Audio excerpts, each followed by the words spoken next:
Hello students, நம்ம இன்னைக்கு accountancyல first chapterல 20th exercise sum பார்க்கலாம் பாருங்க.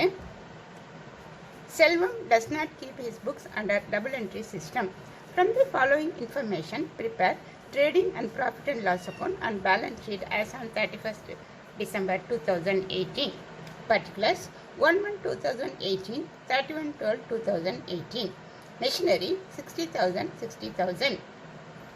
Cash at bank 25,000, 33,000. Sundry debtors 70,000, 1 lakh. Stock 45,000, 22,000. Bills receivable 20,000, 38,000. Bank loan 45,000, 45,000. Sundry creditors 25,000, 21,000. Cash sales 20,000. Cash purchases 8,000. Wages 6,000. Advertisement 7,000. Drawings 60,000, credit sales 1,80,000, credit purchases 52,000, salaries 23,500, interest on bank loan 4,500, additional capital 21,000. Rate of depreciation of 10% on machinery, create a reserve of 1% on debtors for doubtful debts. என்ன சொல்றாங்க? இதில் opening balance கொஞ்சம் கொடுத்துருக்குறாங்க, closing balance certain items கொடுத்துருக்குறாங்க, அதோட additional இன்ஃபர்மேஷனும் கொடுத்துருக்குறாங்க, ஒரு அட்ஜஸ்ட்மெண்ட்டும் கொடுத்துருக்குறாங்க. டிப்ரிசியேஷன் 10% மிஷினரிக்கும், டவுட்ஃபுல் டேட்டாஸ் 1% டேட்டாஸ்க்கும் பண்ணுங்க அப்படின்னு சொல்லியிருக்காங்க.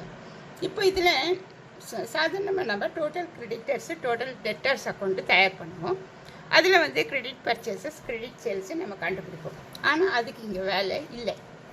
இங்கே நமக்கு கொடுத்துருக்கிறது cash purchases, cash sales, credit sales, credit purchases எல்லாமே கொடுத்துட்டாங்க. ஆனாலும் நம்ம டோட்டல் டெட்டர்ஸ் அக்கௌண்ட்டோ டோட்டல் கிரெடிட்டர்ஸ் அக்கௌண்ட்டோ தயார் பண்ண வேண்டிய அவசியம் இல்லை. இதில் என்ன ஒன்று இல்லை அப்படின்னாக்கா ஓப்பனிங் கேபிட்டல் இல்லை. இந்த ஓப்பனிங் கேபிட்டல் இல்லாதனால நம்ம statement of affairs as on 1st January 2018 அதை ஓப்பனிங் பேலன்ஸ் ஷீட்னு கூட சொல்லலாம். அதை தயார் பண்ணி ஓப்பனிங் கேபிட்டல் தயார் பண்ணணும். இப்போ பாருங்க அது எப்படி தயார் பண்றது அப்படின்னு இப்போ பாருங்க.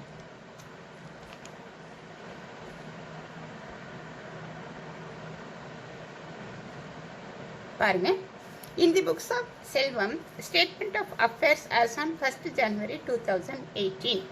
இது பேலன்ஸ் ஷீட் மாதிரி தான். அதாவது ஓப்பனிங் இன்ஃபர்மேஷன் வச்சுக்கிட்டு ஓப்பனிங் பேலன்ஸ் ஷீட்டு தயார் பண்ணணும். ஓப்பனிங் இன்ஃபர்மேஷன் எதுன்னு கேட்டிங்கன்னா பாருங்கள், இதுதான் ஓப்பனிங் இன்ஃபர்மேஷன்.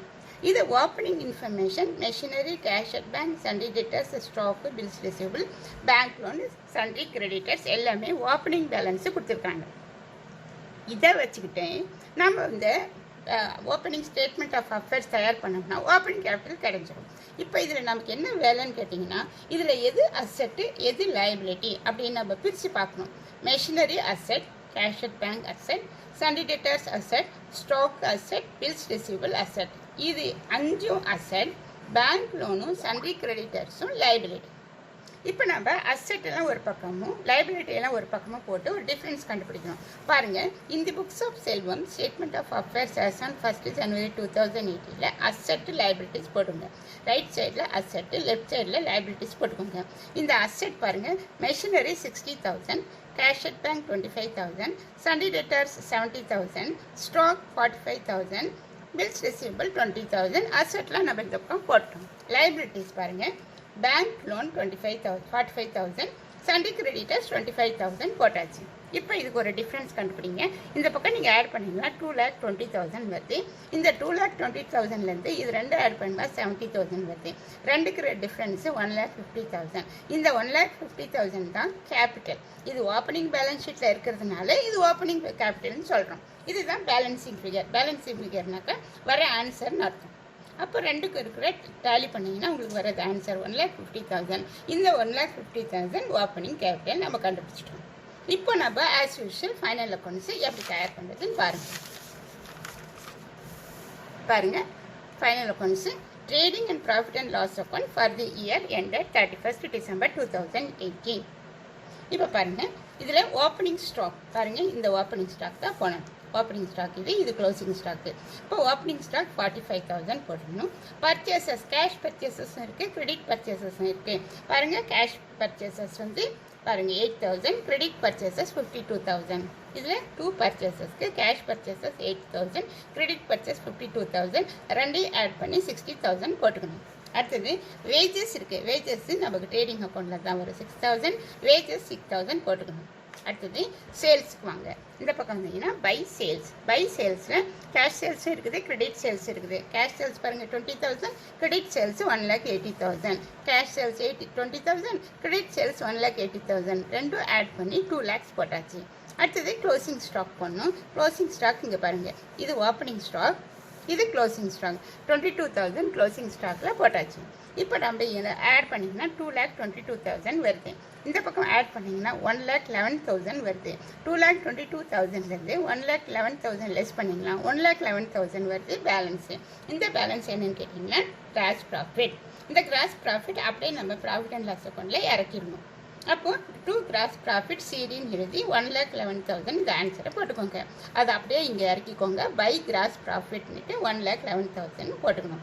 இப்போ இந்த ப்ராஃபிட் அண்ட் லாஸ் அக்கௌண்ட்டில் என்னென்ன வரும் அப்படின்னு கேட்டிங்கன்னா பாருங்கள், வேஜஸ் அங்கே போட்டாச்சு, அட்வர்டைஸ்மெண்ட் வரும், அடுத்தது சேலரிஸ் வரும், இன்ட்ரெஸ்ட் ஆன் பேங்க் லோன் வரும், அது இல்லாத டிப்ரிஷியேஷனும் இது டவுட்ஃபுல் டெட்ஸில் ரிசர்வ் ஃபார் டவுட்ஃபுல் டெட்ஸ் இருக்கு இல்லையா, அதுவும் வரும். ப்ராஃபிட் அண்ட் லாஸ் அக்கௌண்ட்டில் டெபிட் சைடில் வரும். பாருங்கள் ஒவ்வொன்றா இங்கே போட்டிருக்குது. 2 அட்வர்டைஸ்மெண்ட் 7,000 பாருங்கள், அட்வர்டைஸ்மெண்ட் 7,000. 2 சேலரிஸ் 23,500.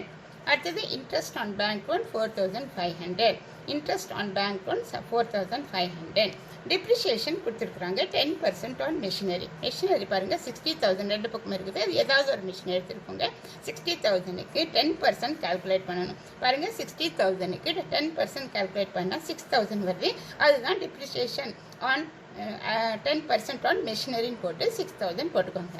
அடுத்தது ரிசர்வ் கொடுத்துருக்காங்க. Create reserve 1% on debtors for doubtful debts. இது என்னன்னு கேட்டிங்கன்னா டெட்டார்ஸ் நமக்கு கடன்காரங்க, அந்த பணம் நமக்கு வரணும். ஆனால் சில நேரத்தில் நாமளே முடிவு பண்ணிடுவோம், அவங்க கொடுக்க மாட்டாங்க போல இருக்குது, அது வராது அப்படின்னு நாமளே முடிவு செஞ்சுக்குவோம். யாராவது அவங்க ஊரை விட்டு ஓடிட்டு இருப்பான், செத்து போயிட்டு இருப்பான், ஏதாவது ஒன்று ஆயிருக்கும். அப்போது நம்ம அது வராதுன்னே முடிவு பண்ணிடுவோம். அதுதான் இது create reserve of 1% on debtors for doubtful debts. அதாவது அந்த கடன் டவுட்டு வருமா வராதா அப்படின்னு டவுட்டுன்னு நம்ம முடிவு பண்ணிவிட்டு ஒரு தொகையை நம்ம வரவே வராதுன்னு முடிவு பண்ணிக்கிறது. அதுதான் இந்த டவுட்ஃபுல் டெட்ஸு. அப்போது அந்த டெட்டார்ஸ் இருக்கிறாங்க பார்த்தீங்களா, இந்த டெட்டார்ஸ் அது இது க்ளோசிங் டெட்டார்ஸ் மேலே தான் கால்குலேட் பண்ணணும். இது பண்ணக்கூடாது. 1 lakh இந்த 1 lakhலேருந்து 1% கால்குலேட் பண்ணணும். பாருங்கள் 1 lakhல 1% கால்குலேட் பண்ணிங்கன்னா 1,000 rupees வரும். அந்த 1,000 rupees தான் நான் இங்கே போட்டுக்கிறேன். பாருங்கள் to reserve on debtors 1,000 rupees. இது 1,000 rupees தான் டவுட்ஃபுல் டெட்ஸ் 1,000 rupees. அந்த 1,000 rupees-ஐ இங்கே ரிசர்வ் ஆன் டவுட்ஃபுல் டெட்டார்ஸ்ன்னு எழுதி 1,000 rupees போட்டுக்கணும். என்னென்ன போட்டோம்? Advertisement, salaries, interest on bank loan, depreciation நாமளே கண்டுபிடிச்சோம், ரிசர்வ் ஆன் டவுட்ஃபுல் டெட்ஸும் நம்ம கண்டுபிடிச்சிட்டு போட்டுட்டோம். இப்போ நம்ம வித்தியாசம் கண்டுபிடிக்கும். இது 1,11,000 அப்படியே போட்டுக்கோங்க. இங்கே டோட்டல் போட்டுக்கிட்டு இந்த பக்கம் ஆட் பண்ணிங்கன்னா 42,000 வருது. 1,11,000 42,000 லெஸ் பண்ணிங்கன்னா 69,000 வருது. இந்த ப்ராஃபிட் அண்ட் லாஸ் அக்கௌண்ட்டில் இது வர்றது என்னென்னா நெட் ப்ராஃபிட். இது கிராஸ் ப்ராஃபிட், இது நெட் ப்ராஃபிட். இது பேலன்ஸ் ஷீட்டுக்கு எடுத்துகிட்டு போகணும். இந்த பேலன்ஸ் ஷீட் எப்படி தயார் பண்ணுறது இங்கே பாரு. Balance sheet as on 31st December 2018. இந்த பக்கம் அசட்டு, இந்த பக்கம் liabilities. Balance sheet as on 31st December 2018 asset liabilities, right side asset, left side liabilities போட்டுக்கோங்க. இப்போ இங்கே கொடுத்துருக்குறது இங்கே அசெட் லைனாக கொடுத்துருக்குறாங்க பார்த்தீங்களா. இப்போ இது மறந்துடணும், இதுதான் நீங்கள் போடணும். அதாவது க்ளோசிங் ஸ்டாக் தான் இது. பேலன்ஸ் ஷீட் க்ளோசிங் டேட்டில் தான் பேலன்ஸ் ஷீட் நம்ம தயார் பண்ணுறோம். அதனால இந்த க்ளோசிங் பேலன்ஸ் தான் நீங்கள் யூஸ் பண்ணணும். அதாவது மெஷினரி இந்த லைன்லேயே நீங்கள் போட்டுட்டு வந்துடுங்க. மெஷினரி 60,000. இதுலேருந்து டிப்ரிஷியேஷன் நம்ம 10% கண்டுபிடிச்சி நம்ம ப்ராஃபிட் அண்ட் லாஸ் அக்கௌண்ட்டில் போட்டோம் இல்லையா 6,000. இந்த 6,000 இங்கே லெஸ் பண்ணணும். அதாவது மெஷினரி 60,000 மைனஸ் டிப்ரிசியேஷன் 10% 6,000 லெஸ் பண்ணிங்கன்னா 54,000. அடுத்தது பாருங்கள் கேஷ் அட் பேங்க் கொடுத்துருக்குறாங்க. Cash at bank 33,000. Sunday datas 1 lakh கொடுத்துருக்குறாங்க. அதில் ரிசர்வ் ஆன் டவுட்ஃபுல் டேட்டாஸ் 1% போட்டிருக்கிறோம் 1,000 rupees. அதை லெஸ் பண்ணிக்கணும். Sunday datas minus reserve on doubtful debts 1000 rupees. இந்த 1 lakhலேருந்து 1000 படிச்சுன்னா 99,000 போட்டுக்கோங்க. அடுத்தது ஸ்டாக் வந்து க்ளோசிங் ஸ்டாக். ஸ்டாக்கில் இங்கே கொடுத்துருக்கலாம் பாருங்கள். இது வந்து ஓப்பனிங் ஸ்டாக், இது க்ளோசிங் ஸ்டாக். நீங்கள் இந்த டேட்டை வச்சு கண்டுபிடிச்சிக்க வேண்டியது. 1/1 ஓப்பனிங், 31/2 க்ளோசிங். அப்போ இந்த ஓப்பனிங் ஸ்டாக் இல்லை, இது க்ளோசிங் ஸ்டாக் தான் பேலன்ஸ் ஷீட்டில் அசெட் சைடில் போடணும். அதுதான் நான் இங்கே போட்டுக்கிறேன். Closing stock 22,000. அடுத்தது பில்ஸ் ரெசீவபிள் இங்கே 38,000 கொடுத்துருக்கலாம். பில்ஸ் ரெசீவபிள் 38,000, க்ளோசிங் பேலன்ஸு இந்த 38,000 இங்கே போட்டுக்கணும். என்னென்ன போட்டோம்? Machinery minus depreciation, cash at bank 33,000, sundry debtors 1 lakh minus reserve on doubtful debt 1,000, 99,000, closing stock 22,000, bills receivable 38,000. இந்த அசெட்டு அவ்வளோதான். லைபிலிட்டியில் என்னென்ன வரும் அப்படின்னாக்கா பாருங்கள். இங்கே கீழே இருக்கிறது ரெண்டும் லைபிலிட்டி.